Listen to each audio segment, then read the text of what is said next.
What's going on, Freedom Fam? We're back again with another video. This time we're going to be talking about how you can be recession proof.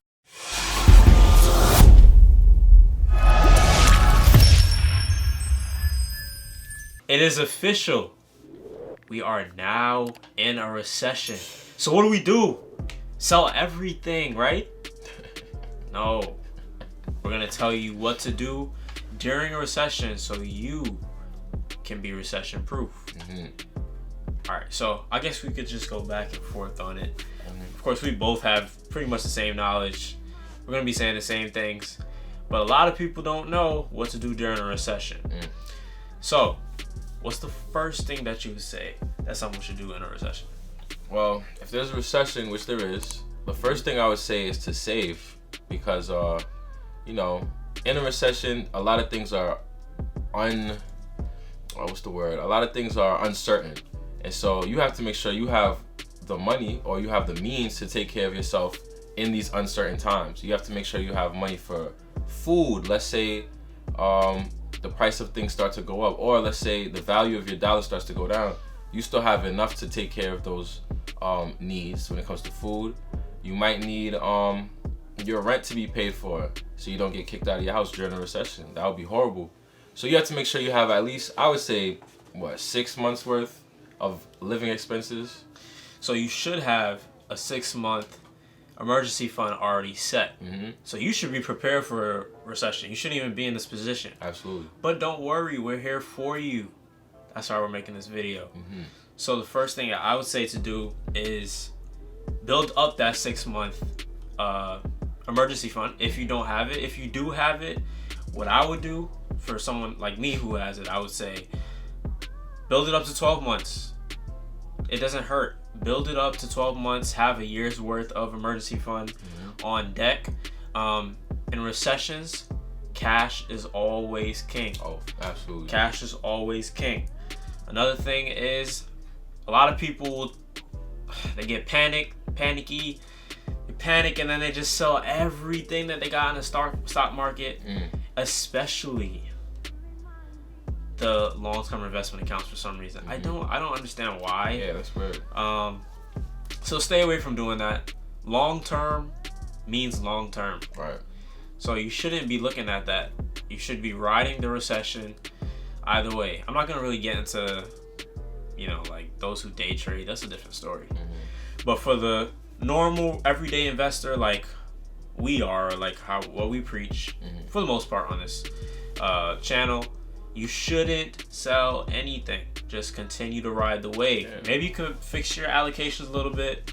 If it's 85-15, you go to 70-30 or something like that. So just fix your allocations a little bit, but do not mess up your 401k. Don't mess up your Roth, whatever you got. Don't mess that up over a recession. Please don't. What's another thing that you would say? Another point, paying down debt, but also with paying down debt, making sure that you're not putting all of your money into your debt immediately. Pay it down in a way that you can sustain your daily living. Right. Exactly. Putting down as much as you can without exceeding your limits. Making sure your debt is not one of the deciding factors in when things get rough. Your debt is not knocking on your door, making things even rougher. Right. So pay it down as reasonably as you can. Another one also would be living a little more frugal. I was gonna say that. Cutting your expenses as much as possible. Like really make sure you cut it this time, because let's be honest, some people are slacking when we say cut expenses. They slack. Of course. They're like, oh yeah, I could do. Nah, I'm gonna throw the Netflix in. You don't really gotta have Netflix. In times of a recession, cut it down to as little as possible. Live frugal. But what do you mean by live frugal? Let me hear your definition. Live frugal. Well, there's different ways. You could do the extremist method and just do food, shelter, clothes, no entertainment, no extracurricular, nothing. Just no furniture. Sell your furniture. No furniture. Right. No, you don't need that. You don't need that. You only need no pillowcase. one shirt, one pair of pants, That's what I'm talking about. People that do their laundry by hand, like they don't even. 2 underwears. You could do 2 underwears. Right. Just wash after use. That's the extremist method. You can take that. You can run with it if that's what you can do. You can do that. But there's some people who can't do the extremist method. They got kids maybe, or they have a spouse to take care of. When I say live frugally, I just mean live below your means. So if you're making, let's say you're making $100,000 a year, you don't have to spend all $100,000 of that. You can take a percentage of that, put it away, save it, and you can live on, let's say, 30% of that, if you can. Take it. It's a case-by-case basis. So take it the way your finances are set up, the way your life is set up. Take that information and apply it to your life. It's a case-by-case basis. For me, if I'm gonna live frugally, if I'm living below my means, that means I'm not going out to eat all the time. I could just stay home and cook. I could get groceries for the month and cook that. That's me living below my means. I don't have to drive everywhere. I could take the bus sometimes. So I'm saving on gas. I'm saving on car maintenance in the long run. You know what I mean?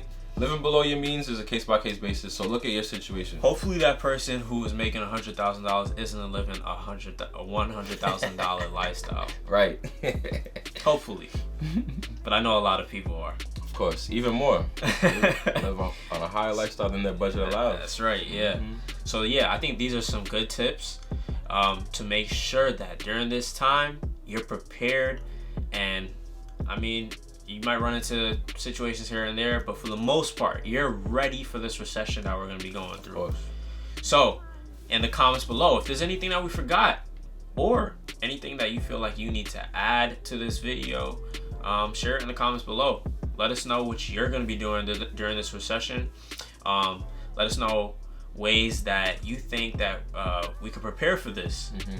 And you'll be helping other people just as we're trying to help you all out. Absolutely. All right, so make sure you leave a comment below, leave a like, and subscribe if you haven't to the Freedom 365 YouTube page. Absolutely.